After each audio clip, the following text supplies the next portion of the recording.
Près de 10 milliards de dollars sont bloqués actuellement dans les Layer 2. Cela veut dire clairement que le prochain bull run sera dirigé par les Layer 2. Qu'est-ce que c'est que les Layer 2? Pourquoi tant d'engouement autour des Layer 2? Et quels sont les projets phares qui vont diriger le prochain bull run en termes de rentabilité? Découvrez tout cela dans cette vidéo. Pour faire simple, les Layer 2, ce sont des blockchains secondaires qui sont conçus on top of, c'est-à-dire au-dessus des blockchains principales ou bien des Layer 1 comme Ethereum. Leur but principal, c'est de pouvoir scaler, c'est-à-dire augmenter le nombre de transactions et réduire maintenant les frais de transaction.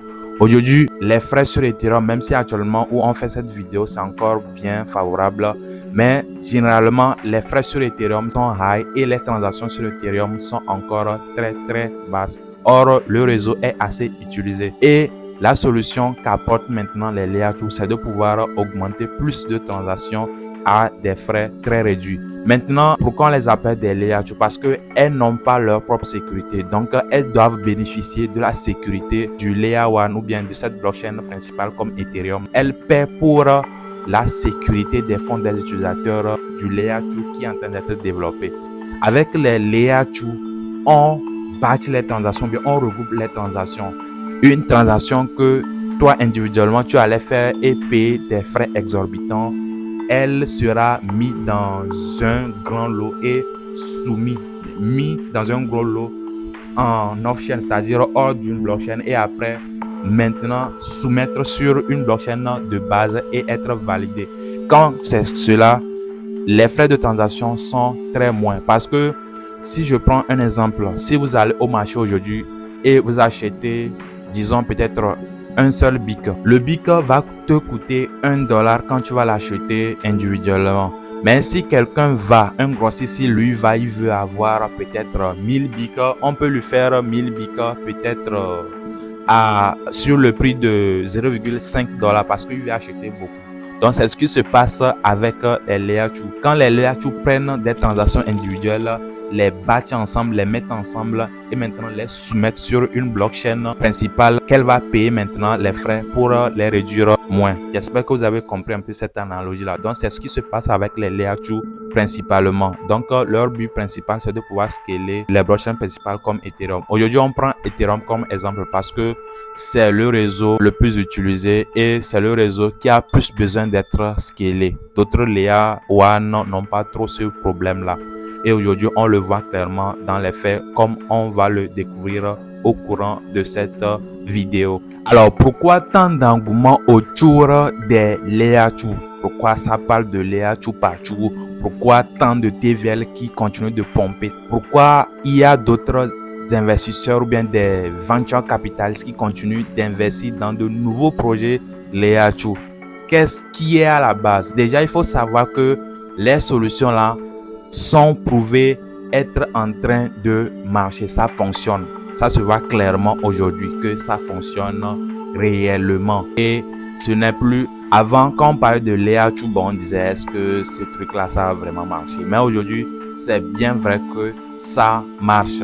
Donc, c'est ça qui crée plus d'engouement. Et avec aujourd'hui le phénomène des airdrops, ça donne encore une autre tournure marketing à la chose. Donc, c'est justement pour cela les gens commencent par s'intéresser et les tokens de ces différents Layer 2 sont en train de performer et ça ne peut qu'intéresser les gens parce qu'aujourd'hui les gens aiment là où il y a plus de performance. On se pose la question de savoir est-ce que nous aussi on va pas trouver notre part dans cette affaire là. Donc tout le monde veut se positionner en tant qu'utilisateur, en tant que développeur, en tant qu'investisseur et tout cela. Alors ici, ça devient de plus en plus intéressant.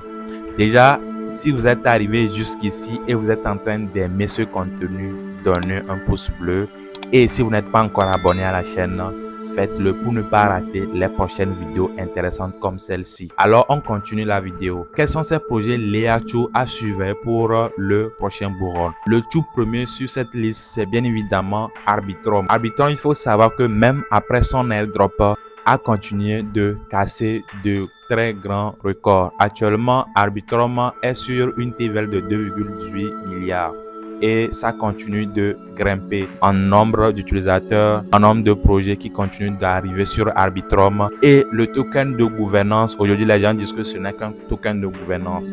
Mais tôt ou tard, le token de gouvernance là va capturer encore plus cette valeur que Arbitrum est en train de créer. Ça, il faut s'attendre à ça. Le second projet sur cette liste, c'est bien évidemment Optimism. Optimism également a eu à faire un airdrop, mais cela n'a pas baissé l'utilisation de la chaîne. Optimism est sur une TVL de plus de 800 millions de dollars. Une TVL qui n'est pas négligeable, avec aussi de grosses applications décentralisées qui sont sur cette chaîne-là et un nombre d'utilisateurs qui est à une croissance très fulgurante.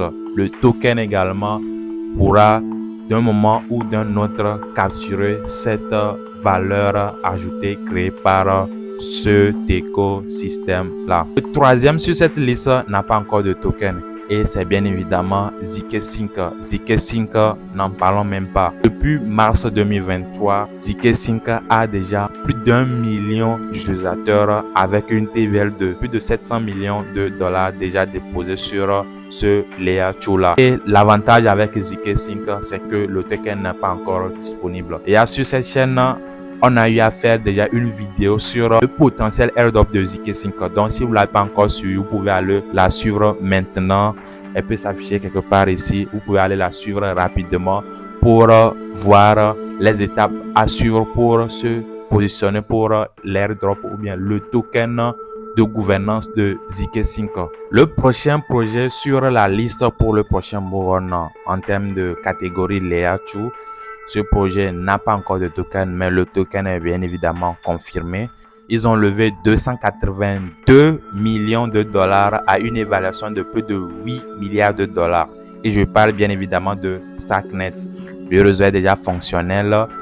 C'est vrai qu'il vacille un peu, mais la team est en train de travailler dur pour améliorer la performance du réseau. Eux, ils développent une partie vraiment particulière des Layer 2, les stacks. On ne va pas trop rentrer dans les détails, c'est un peu plus technique.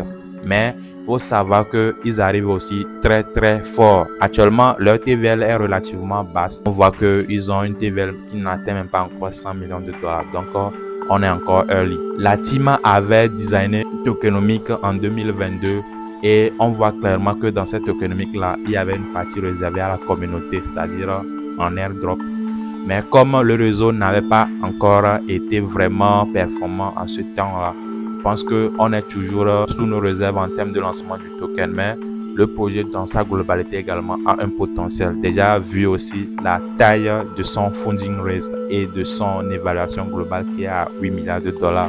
Je pense que ce n'est pas un projet à négliger du tout. Alors d'autres projets que je surveille dans la catégorie Layer 2 pour le prochain bull run sont cette fois-ci pas encore fonctionnels, c'est-à-dire ils sont toujours en testnet où vous n'utilisez pas vos propres fonds, bien des fonds réels pour vraiment tester le réseau. Ils sont toujours en testnet. Donc, on va aussi les observer. Le tout premier projet dans cette catégorie, c'est Linea. Linea est développé par Consensus. Consensus qui est cette même entreprise-là qui est en train de développer MetaMask. Linea, le projet en question, a un financement de 750 millions de dollars. Donc, la team fera tout de son pouvoir pour vraiment capturer cette valeur-là. Et c'est en train déjà de se faire voir avec le Weekly Challenge sur le testnet. Bientôt, ils vont boucler ça et vraiment lancer le mainnet. Donc, à suivre de très près. Le second projet dans cette catégorie, c'est Scroll. Scroll, eux également, ils ont leur particularité dans cette niche des Layer 2 là. Et ce qui a plus attiré mon attention, c'est pas seulement le funding qui est de 80 millions de dollars qu'ils ont levé, mais aussi l'implication d'un des fondateurs d'Ethereum, Vitalik Buterin. J'ai essayé de voir un peu l'écosystème. Ils vont lancer très bientôt leur mainnet. Je pense que c'est à partir d'août. Je ne sais pas si ils vont lancer avec leur token ou bien ils vont laisser le temps à leur protocole d'être un peu plus mature comme les Arbitrum et Optimism de lancer le token. Donc, à suivre de très près également. Très gros potentiel.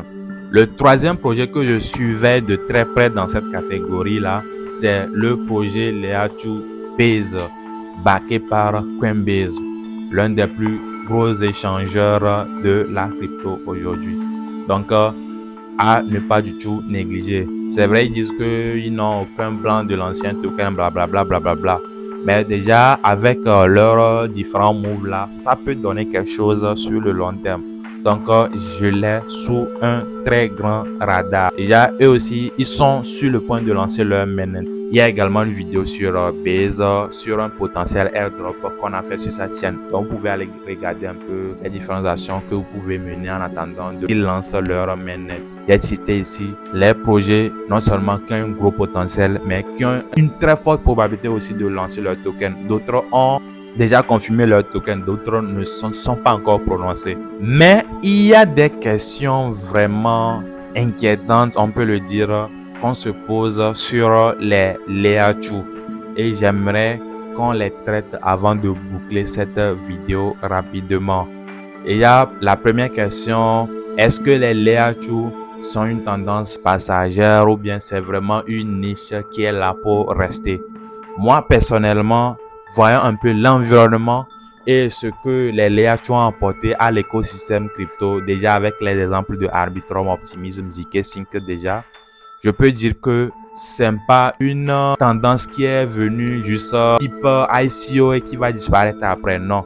Déjà que ça brasse des milliards de dollars en TVL avec des utilisateurs, fans, die-hard users et consorts. Je pense que on est là pour créer carrément une niche à part entière dans la cryptosphère. Et moi, personnellement, je ne pense pas que les Leachu vont disparaître. Et l'autre question qui découle de cela, est-ce que après la mise à jour complète de Ethereum, c'est-à-dire l'implémentation du sharding qui va vraiment amener la scalabilité sur Ethereum, est-ce que les Leachu vont encore vraiment avoir leur place de choix dans la cryptosphère? Est-ce qu'on va vraiment avoir besoin des Leachu? Il faut savoir que le réseau Ethereum est assez utilisé et on aura toujours des problèmes de scalabilité. Et on aura toujours besoin des Leachu. Aujourd'hui, déjà, les Leachu sont en train de gagner les cœurs des gens, déjà à cause de leur facilité de transaction, leur nombre assez grand de transactions et les frais très réduits en frais de transaction. C'est vrai, même si le charging arrivait pour Ethereum, moi personnellement, je ne pense pas que les Leachu vont disparaître. Ils vont toujours continuer même d'assister d'ailleurs, de renforcer plus même la suprématie d'Ethereum. Parce qu'aujourd'hui, soyons clairs, la suprématie d'Ethereum est de plus en plus confirmée par les Leachu. Parce qu'aujourd'hui, si on prend 99,99% des Leachu, ils sont juste là pour scaler Ethereum, pas autre blockchain. Parce que c'est Ethereum qui a scalé. Donc voilà de façon ramassée ce qu'on peut retenir sur les Leachu et les tokens à suivre de très près. J'ai donné un peu cette revue là parce que je voyais que c'était important pour que on puisse ensemble voir clair dans cette affaire de Leachu là. Parce que sur cette chaîne, bien sûr, l'objectif c'est de ça, de vous parler des opportunités avant même qu'elles ne deviennent évidentes sur le grand marché. Quand vous êtes sur cette chaîne et vous avez une information, sachez que vous êtes encore early de participer. Donc, profitez-en au maximum. Continuez également de faire des recherches de votre côté. Et dites-moi également ce que vous pensez des Leachu. Vous, après avoir regardé cette vidéo, qu'est-ce que vous pensez concrètement des Leachu? Est-ce que de votre côté, avec ce que vous avez vu là, est-ce que vous trouvez que ça a du potentiel ou pas? J'aimerais bien vous écouter. Et est-ce que vous utilisez au quotidien les Leachu? Moi, personnellement, je l'utilise presque au quotidien et je vois un peu les différentes performances et ce que ça rapporte en termes d'utilisateurs et autres choses. Mais j'aimerais également écouter votre retour d'expérience sur les Leachu. Et on se dit à la prochaine pour une autre vidéo. C'était Satoshi Printa. Que Satoshi soit avec vous.